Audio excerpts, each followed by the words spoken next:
A paz do Senhor, amados irmãos. Hoje nós vamos estudar mais um capítulo do Apocalipse. Hoje nós estamos no capítulo 14. Inicia esse capítulo quando João ele tem uma grande visão, algo assim incrível. Ele vê o Cordeiro e os seus remidos no Monte Sião. Isso aqui vai ser mais bem explicado ainda pelo apóstolo João, lá no capítulo 20, 21, 22, que nós vamos mais adiante estudar estes capítulos. O Cordeiro sobre o Monte Sião. Nesse capítulo 14, os irmãos vão ver que ele descreve 7 visões.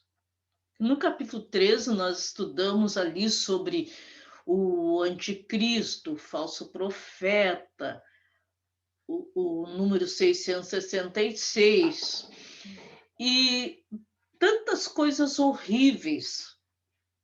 João nos descreveu coisas que irão acontecer. Então, agora, no capítulo seguinte, no 14, ele tem visões de coisas futuras, coisas que irão acontecer. E ele dá só assim um pequeno toque nessas visões, porque elas serão novamente explicadas por ele. Bom, nesta primeira visão, ele vê o Cordeiro sobre o Monte Sião. Então, diz ali no iniciozinho do primeiro versículo: olhei e eis o Cordeiro em pé sobre o Monte Sião. Monte Sião, Jerusalém, será a sede do reinado de Cristo e seus santos durante o milênio. Nós vamos ainda ver com muitos detalhes este assunto. Isaías profetizou a respeito disto, e ele escreveu: e virão muitos povos e dirão: vinde, subamos ao monte do Senhor, à casa de Deus de Jacó, para que nos ensine o que concerne aos seus mandamentos, aos seus caminhos, e andemos nas suas veredas, porque de Sião sairá a lei, de Jerusalém a palavra do Senhor. Vejo, Isaías profetizou algo que aconteceria muitos e muitos anos depois. Coisas que acontecerão depois do arrebatamento e também da grande tribulação, que será o milênio. E João aqui também tem esta visão do que irá acontecer. E ele vê, então, o Cordeiro no Monte Sião. E algo incrível, ele vê 144 mil selados. Nós já falamos sobre esses 144 mil selados, que eram 12 mil de cada tribo de Israel. São 144 mil judeus que serão selados durante a grande tribulação. E eu creio que esses 144 mil que irão pelo mundo anunciando o Evangelho. E eles vão falar a palavra de Deus. E por intermédio deles, muitos e muitos serão salvos. Porque nós vimos quando apareceram 144 mil selados, depois apareceu uma multidão incontável de pessoas salvas. Já foi estudado este assunto. Aí, na continuação ali do primeiro versículo, ali no meio do primeiro versículo, diz: e com ele quem? Com o cordeiro lá no Monte Sião. E com ele 144.000 que em sua testa tinham escrito seu nome e o nome de seu pai. Vejam, no capítulo anterior, as pessoas foram marcadas com o sinal da besta na sua testa ou na sua mão direita, como diz a palavra. E estes aqui foram selados também, mas só que um selo diferente, não um selo para perdição, mas um selo para a salvação. Foram selados por Deus nas suas testas. E nós temos também, hoje, o selo do Espírito Santo nas nossas vidas. E por causa deste selo, no momento que Jesus vier arrebatar a igreja, nós iremos com ele. Então, vimos já sobre este assunto lá no capítulo 7 de Apocalipse, que os irmãos podem reler sobre esses judeus que foram selados. Eles não fazem parte da igreja, da noiva de Cristo, que será arrebatada, a não ser os judeus atualmente que aceitam a Jesus, que tem muitos judeus que têm aceitado a Jesus. Então, neste momento que eles aceitam a Jesus como seu Salvador, esses judeus também fazem parte da noiva de Cristo e serão arrebatados. Mas a nação não tem aceitado. E esses 144.000, eles vão ficar durante a grande tribulação. Eles serão selados por Deus. Não se encontram esses judeus selados, eles não se encontram sobre trono, mas eles estão diante do trono. E eles sofreram durante a grande tribulação. Mas agora, João, antecipadamente, está vendo eles diante do Cordeiro. E no versículo 2 nos diz: e ouvi uma voz do céu, como a voz de muitas águas, e como a voz de um grande trovão, e uma voz de arpista que tocavam com a sua harpa. Aqui é indescritível o som que o apóstolo João vê nesta visão, porque é uma grande voz como de muitas águas. Nós sabemos, quando a gente vai assim em cataratas, principalmente em época de cheia, o barulho que as águas fazem. E João viu isto. E era também como a voz de um grande trovão. Ele não conseguia explicar aquela voz. E no meio daquela voz, ele escuta um som incrível de arpistas que tocavam nas suas harpas. Que coisa mais linda! É indescritível, porque nós mesmos não temos como explicar uma coisa desta. Ezequiel, ele escreveu também sobre esta voz. Lá, Ezequiel, capítulo 43, versículo 2, lá nos diz: e a sua voz era como a voz de muitas águas, e a terra resplandeceu por causa da sua glória. E só pode, porque a voz de Deus é tremenda. Glória a Jesus por isto. E eles agora começam a cantar um novo cântico.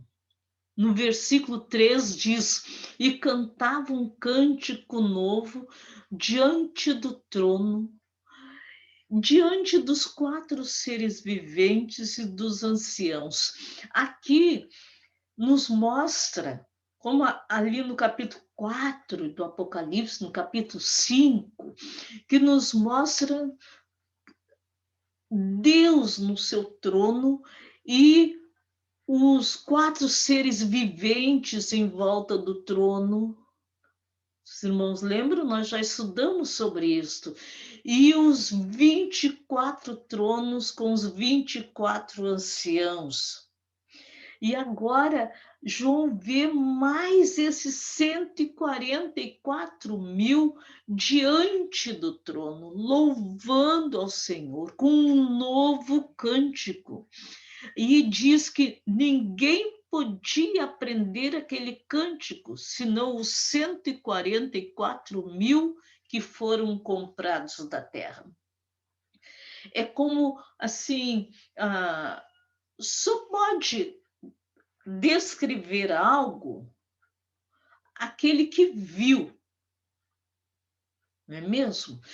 E aqui nesse cântico eu entendo assim, que a letra desse cântico é algo que descreve o que esses 144 mil judeus passaram durante a grande tribulação. E agora eles estão ali glorificando a Deus. É um hino assim que só eles conseguem cantar, porque sai lá do profundo aquele louvor, aquela adoração que eles prestam ao Senhor. E uma coisa muito importante que nos fala sobre este grupo é que eles eram puros, irrepreensíveis. Vejam o que está escrito no início do versículo 4.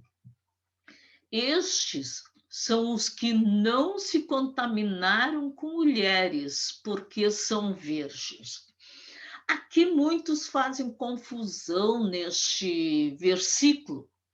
Isso aqui não quer dizer que eles eram solteiros, como aqueles que afirmam que o celibato não pode casar. Não tem nada disso. Tampouco era um grupo formado só de homens, mas são homens e mulheres que são chamados para pregar o evangelho, porque nós sabemos que nós mulheres também devemos pregar e testemunhar de Cristo para todos que pudermos.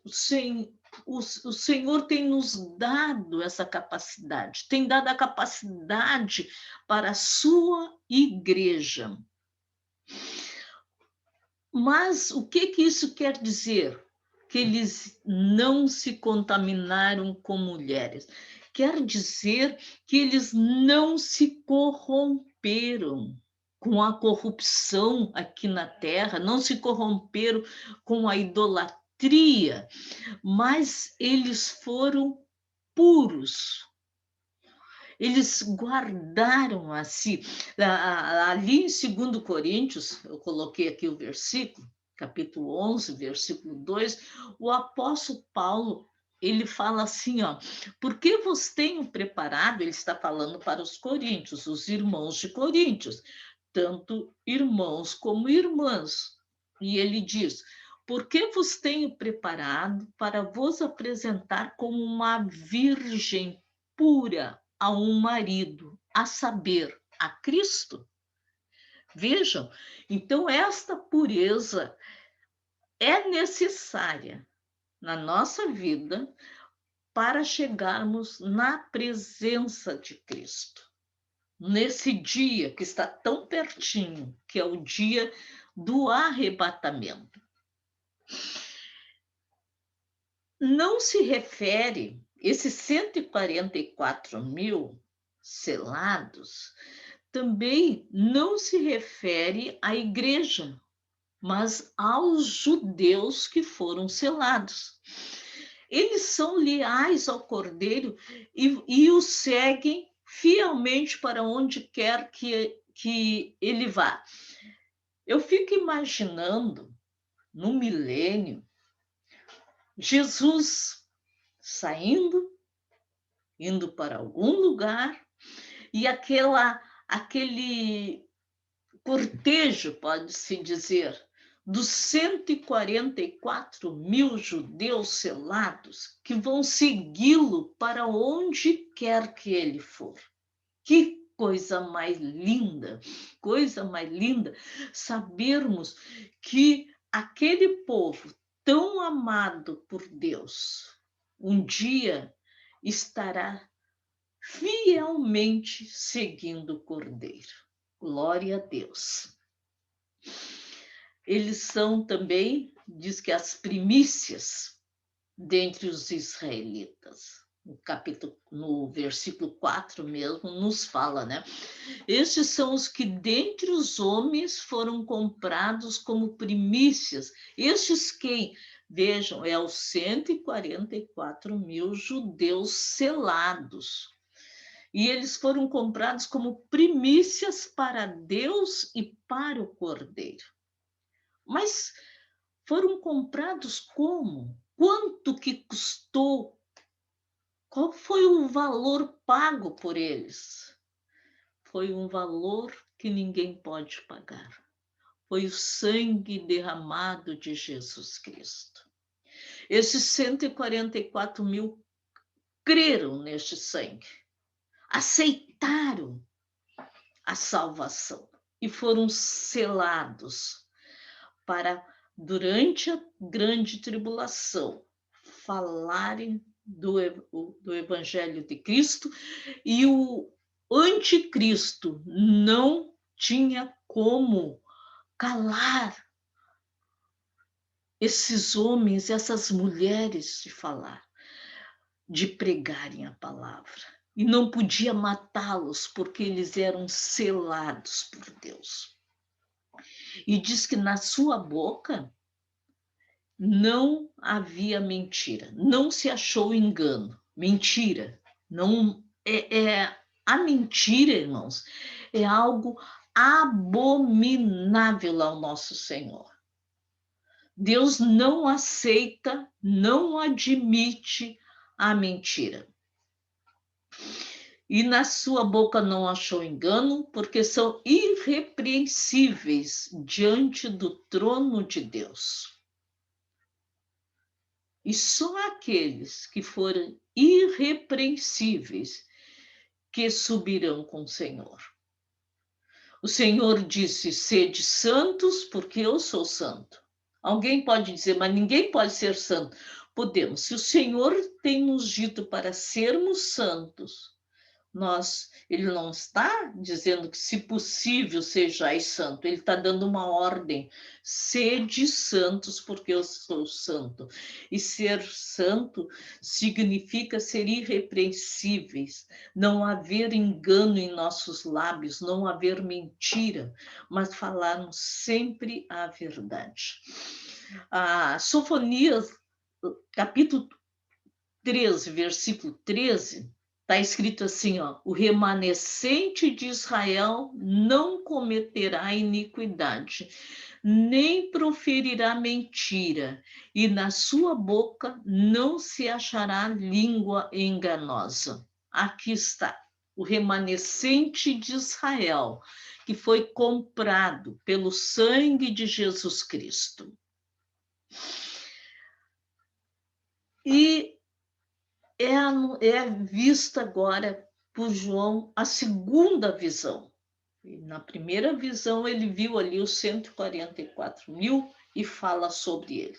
Agora, na segunda visão que ele tem, ele escreve ali no versículo 6: e viu outro anjo voar pelo meio do céu, e tinha o evangelho eterno para o proclamar aos que habitam sobre a terra, e a toda nação, tribo, língua e povo.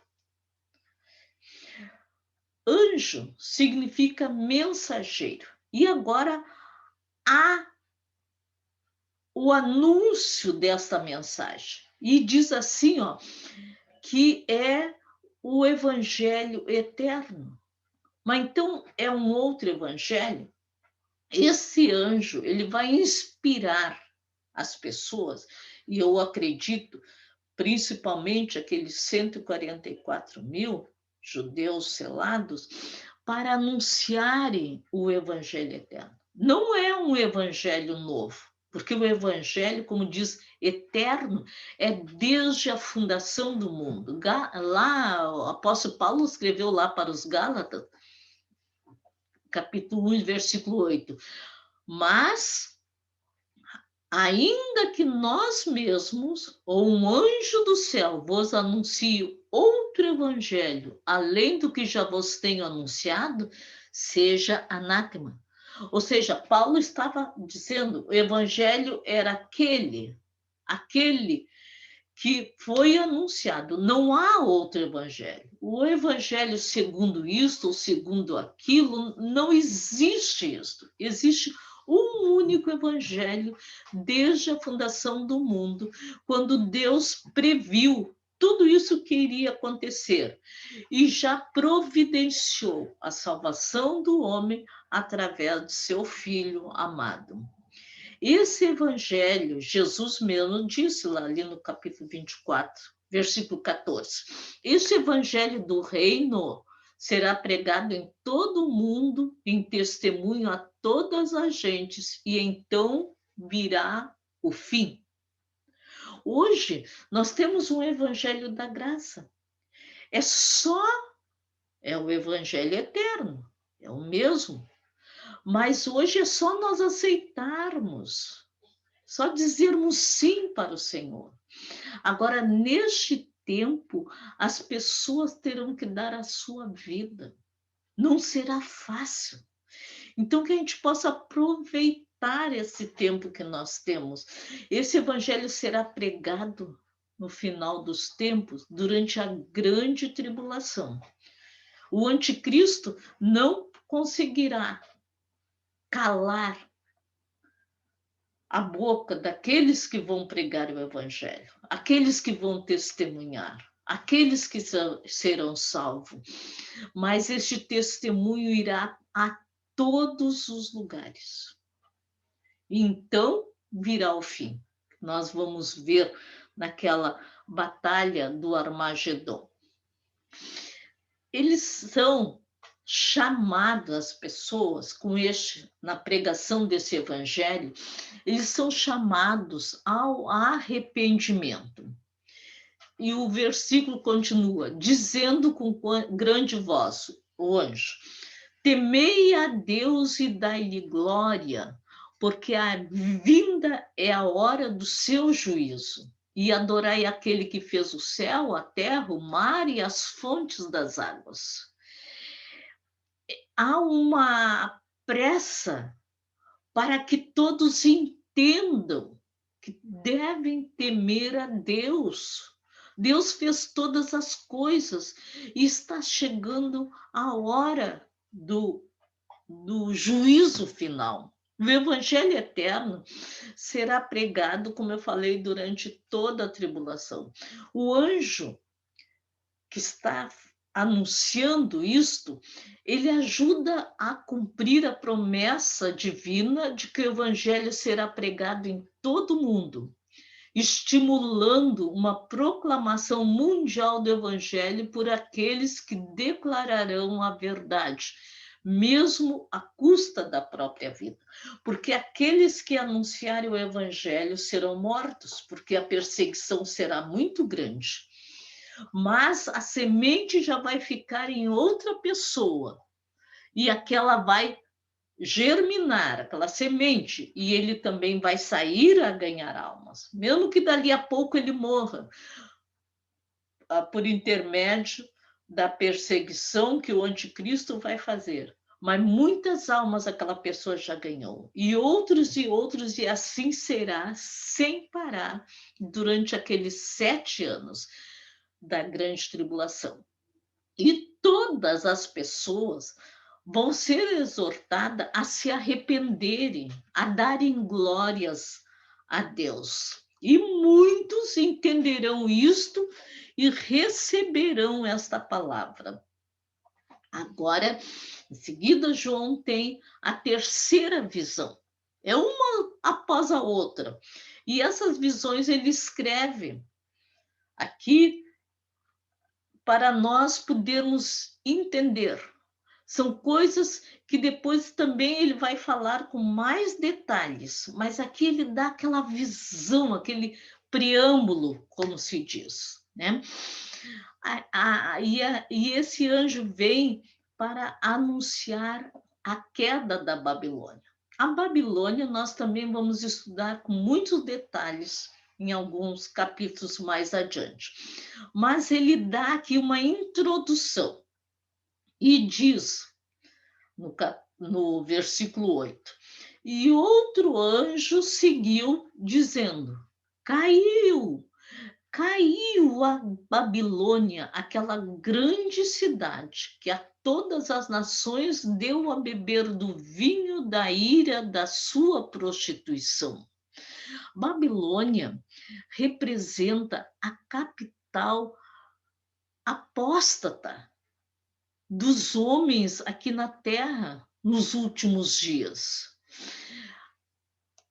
Esta cidade, ou da onde sai esta apostasia, vai seduzir as pessoas do mundo inteiro, todas as nações. É uma figura da iniquidade religiosa, que nós vimos quando aparece ali o anticristo e o falso profeta. Esse falso profeta, com a sua mensagem, com os milagres que ele vai fazer, ele vai enganar as nações. Mas João antevê aqui nesta visão a queda da Babilônia. Nossa, é incrível o capítulo que nos fala sobre isso, que nós ainda vamos estudar. E agora, João tem a quarta visão, que ali é no versículo 9 e 10 que ele descreve, que é o julgamento dos adoradores da besta. Caiu a Babilônia, caiu aquele império, vamos dizer, e agora há o julgamento dos adoradores da besta.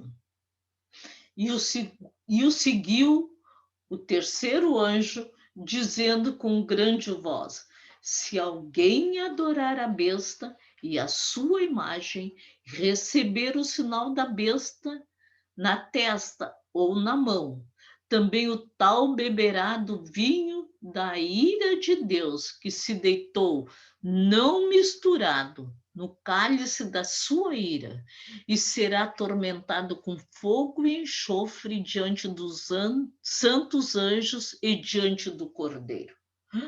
Que coisa terrível, irmãos, que coisa terrível.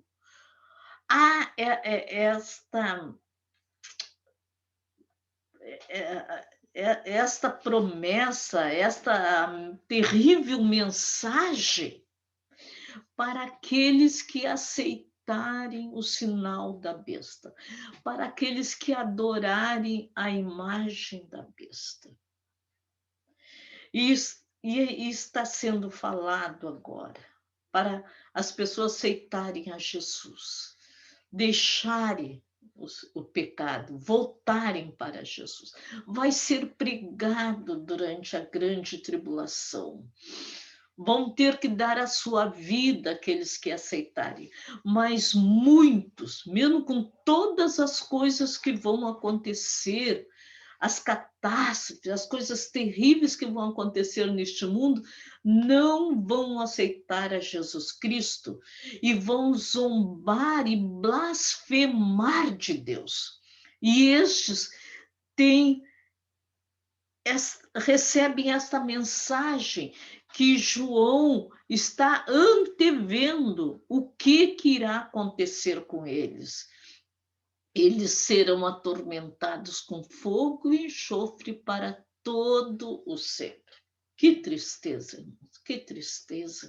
Que possamos nos despertar, que possamos buscar ao Senhor e principalmente vamos falar àqueles que não conhecem a mensagem, para que muitos sejam salvos. Está tão pertinho este dia. Vamos ter um amor profundo pelas almas que não conhecem Jesus. Diz que aqui esse anjo é uma terrível mensagem para todos que aceitarem a marca da besta e adoraram a besta.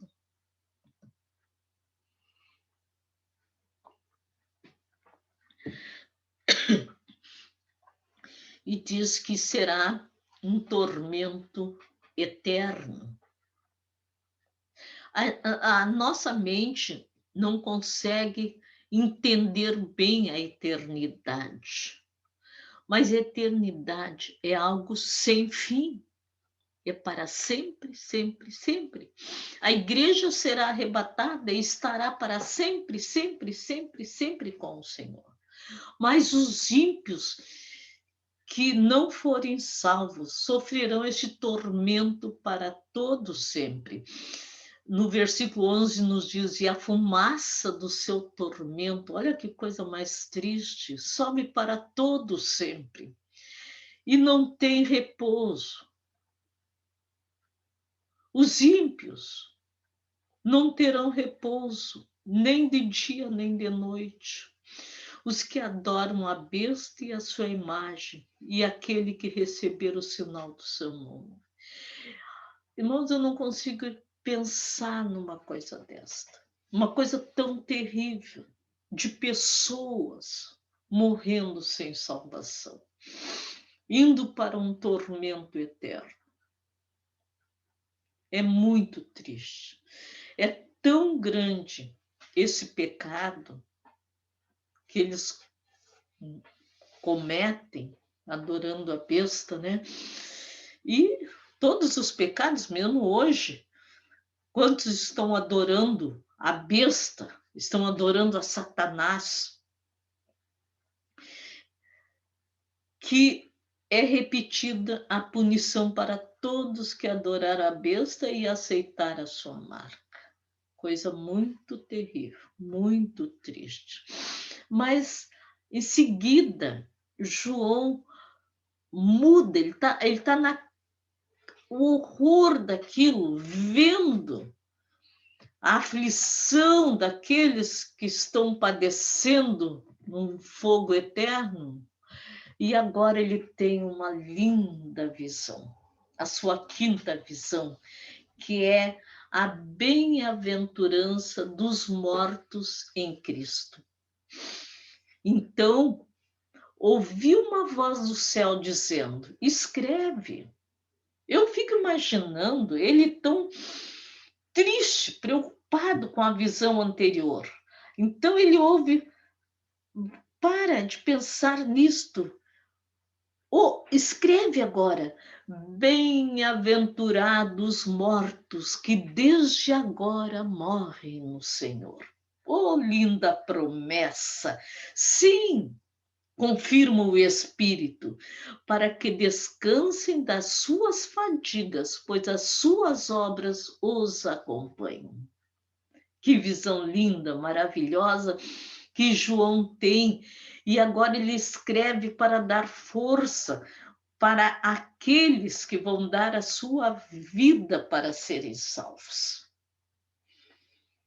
É maravilhoso. Deus é maravilhoso. Assim como ele mostra, e ele tem que mostrar o pior lado para aquele que não aceita Jesus Cristo.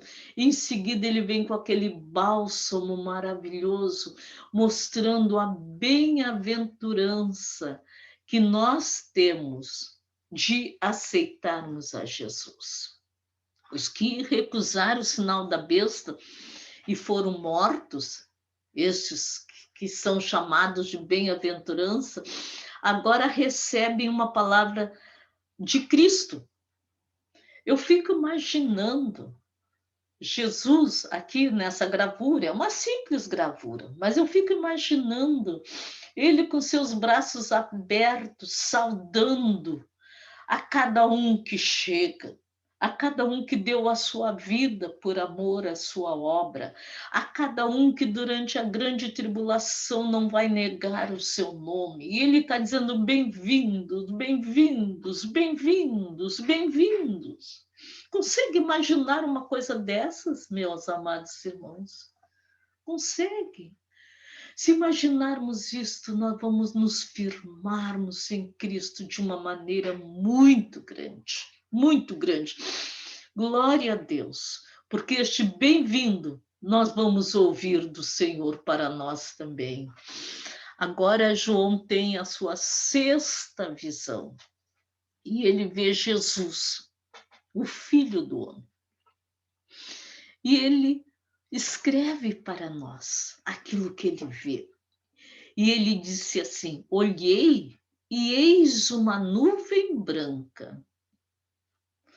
E sentado sobre a nuvem, um semelhante a filho do homem, tendo na cabeça uma coroa de ouro e na mão uma foice afiada. Olha, agora vamos ver esses detalhes. É o versículo 14 que nós estamos. Aqui Jesus se apresenta como filho do homem. Ele vem como vencedor, como rei do mundo. Ele vem com uma coroa de ouro. Mas tem uma coisa, presta bem atenção. Ele tem na mão uma espada afiada para realizar a ceifa na terra. O que isto tudo significa? Vejam, é a ceifa da terra que João está vendo Jesus com aquela foice, porque chegou o momento. Então, no versículo 15 diz assim, ó: e outro anjo saiu do templo, clamando com grande voz ao que estava sentado sobre a nuvem: lança tua foice e cega. É já vinda a hora de cegar, porque já a seara da terra está madura. Muitas pessoas acham que, por causa deste versículo, ali quando fala, eu vou colocar aqui, ó, quando fala sobre Jesus, quando diz assim: olhei e eis uma nuvem branca e sentada sobre a nuvem, um semelhante ao Filho do Homem, eles acham que não pode ser Jesus que está sentado sobre uma nuvem, mas é Jesus. E por que é Jesus? Porque ele está, como eu disse para vocês ali, ele está com uma foice na mão. Ele está sentado sobre a nuvem, acima desta terra, sabendo que tem chegado a hora. Ele está só aguardando o momento que o Pai ordene para ele ceifar. E agora sai um anjo lá do templo, de dentro do templo, com uma grande voz, dizendo para Jesus, que está sentado sobre a nuvem, com a foice na sua mão. Esse anjo traz a mensagem do Pai. É que nem um pai que pede para o seu funcionário, diz: vai lá, grita lá para o meu filho que está na hora dele sair, dele ir para a escola, dele fazer alguma coisa. E sai aquele funcionário e grita: oi, está na hora de tu ir para a escola. Eu entendo desta maneira esse anjo falando com Jesus. Ele não está dando ordem. Muitos dizem que não pode ser Jesus, porque esse anjo está dando uma ordem, está clamando. Não está, ele não diz aqui que está dando uma ordem. Ele está clamando com grande voz ao que estava sentado sobre a nuvem. E diz: lança tua foice cega. O pai mandou, está na hora, chegou, e diz, ó, já vinda a hora de cegar, porque já a seara da terra está madura. O anjo, ele é um mensageiro de Deus. E a colheita se refere aos justos. Jesus vai passar a foice e vai colher os justos. É a hora final. E aquele que estava sentado sobre a nuvem meteu a sua foice à terra, e a terra foi cegada. A ceifa será o final de tudo, quando o Senhor ele irá separar o trigo do joio. Muitas vezes, aqui em Mateus 13, lá no versículo 36, os irmãos podem ler, e muitas vezes foi falado sobre essa separação do joio e do trigo. Os dois crescem juntos, os dois estão neste mundo. Mas agora, Jesus vem e vai ceifar o trigo, levar para ele. Que coisa mais linda, meus amados irmãos. Mas João vê agora, numa sétima visão, um outro anjo. E olha só, e saiu do templo que está no céu outro anjo, o qual também tinha uma foice aguda. Não é Jesus. Agora ele vê outro anjo, porque os anjos são mensageiros de Deus, são enviados para fazer a obra de Deus também, aquilo para fazer cumprir a palavra de Deus. Outro anjo sai da presença de Deus, e este agora, ele é designado para a colheita dos cachos da vinha que estão maduros, significando serem merecedores de juízo. Ele agora vai fazer essa ceifa também, mas é uma ceifa diferente. Logo que sai aquele anjo, sai outro anjo ainda do altar, aquele que tem autoridade sobre o fogo, e falou em grande voz ao que tinha foice afiada. Olha só, aquele anjo que tem autoridade sobre o fogo fala com o anjo que estava com a foice afiada, dizendo: toma a tua foice afiada e ajunta os cachos da videira da terra, porquanto as suas uvas estão maduras. O anjo citado como tendo poder sobre o fogo, não há uma explicação real sobre quem seria esse anjo. Mas o fogo irá queimar o joio e a palha. O fogo vai fazer aquela separação na grande colheita. Quando o Senhor vai colher os seus, agora vem esse e vai tirar a vinha, vai ceifar a vinha. E vejam aqui, ó, e o anjo meteu a sua foice à terra e vindimou as uvas da vinha da terra e lançou-as no grande lagar da ira de Deus. A vinha sempre foi falado sobre Israel, não é mesmo? Mas agora não é só sobre Israel, mas sobre todos que estão aqui nessa terra e serão lançadas no lagar. E o lagar foi pisado, fora da cidade, e correu sangue do lagar até aos freios dos cavalos, numa extensão de 1.700 estádios. É interessante esse versículo. Fora da cidade, o lagar, porque as uvas são colhidas e são lançadas no lagar.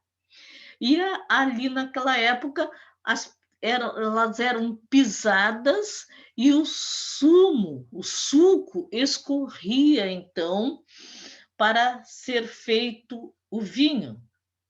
Aqui está dizendo assim, ó, e o lagar foi pisado fora da cidade, fora de Jerusalém. Quando ele diz que correu sangue, porque vai ser uma carnificina terrível, será algo assim inexplicável. A pior coisa que já aconteceu lá em Jerusalém foi ali no ano 70, quando diz que correu sangue terrível, quando aquele povo foi massacrado e foi espalhado, mas nem se compara com o que vai acontecer ali neste tempo. E diz que esse sangue do lagar vai até o freio dos cavalos, ou seja, é muito sangue derramado, muita gente morta. E numa extensão de 1.600 estádios.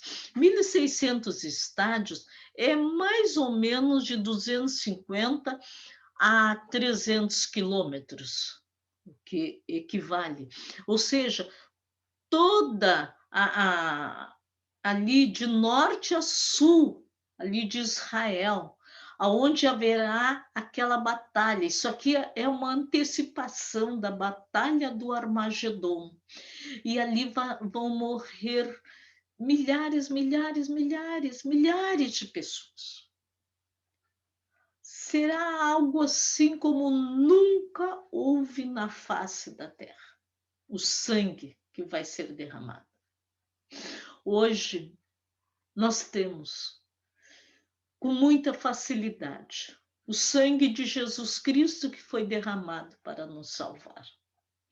O sangue de Jesus Cristo que foi vertido na cruz, para que a gente diga sim, Senhor, eu quero ser lavada pelo teu sangue precioso. Não vamos deixar, irmãos, não vamos desanimar. Vamos nos despertar, porque Jesus está voltando. É esta a época que ele vai voltar. É na nossa geração. A nossa geração, irmãos, creiam, não vai terminar toda ela, toda, como terminou já a geração de meus pais, de meus avós, aquelas gerações já se foram. Mas a minha geração, a nossa geração, ela não vai se passar toda ela sem que venha Jesus Cristo nas nuvens para nos buscar. E que possamos valorizar, não passarmos por este lagar, hipótese nenhuma, nem passarmos pela tribulação, mas que possamos estarmos agora cobertos com o sangue de Jesus Cristo, que derramou na cruz por nós. Que Deus abençoe, queridos, que Deus abençoe a todos os amados irmãos e que possamos estarmos firmados em Jesus até o nosso próximo encontro, se assim Deus nos permitir. Amém.